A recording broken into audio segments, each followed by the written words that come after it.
La Côte d'Ivoire, la démolition du PDCI-RDA, Johnny.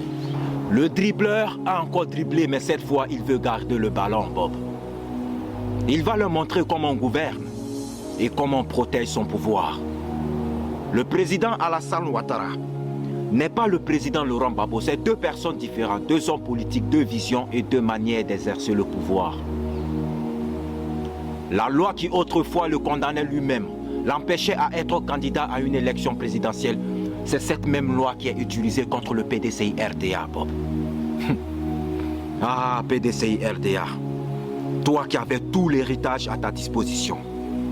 Mais l'héritier qui a perdu son héritage à force de s'associer à n'importe qui, à tisser des alliances simplement pour nuire à un adversaire politique, à force de calculer, tes fils et filles sont dispersés partout chez les autres. Tes partisans se retrouvent éparpillés chez les autres partis politiques. Jusqu'à quand allez-vous rester endormis? Jusqu'à quand allez-vous comprendre que la politique a commencé avec vous? Bob, avec tous les intellectuels qu'ils ont, les diplomates, la constitution ivoirienne et la loi de la Côte d'Ivoire a commencé avec le PDCI-RDA. Alors qu'on m'explique, Bob, comment c'est possible que le PDCI-RDA, avec toute l'histoire qu'ils ont, choisit son candidat, inscrit le nom de son candidat sur une liste électorale, tout en étant encore français. C'est moi je ne comprends pas, ou c'est une erreur de leur part. Le président du PDCI-RDA a perdu son procès, Johnny. Il est radié de la liste électorale.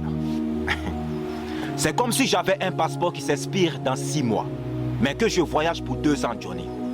Et ça m'étonne que je ne peux pas rentrer chez moi parce que mon passeport est expiré. Pourquoi ne pas régler son problème avant de voyager?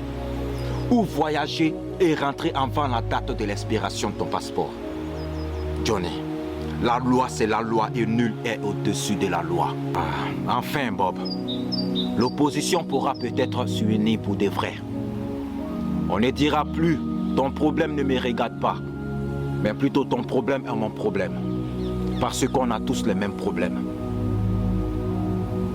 Mais ce qui s'est passé en 2010, on n'a toujours pas servi de leçon.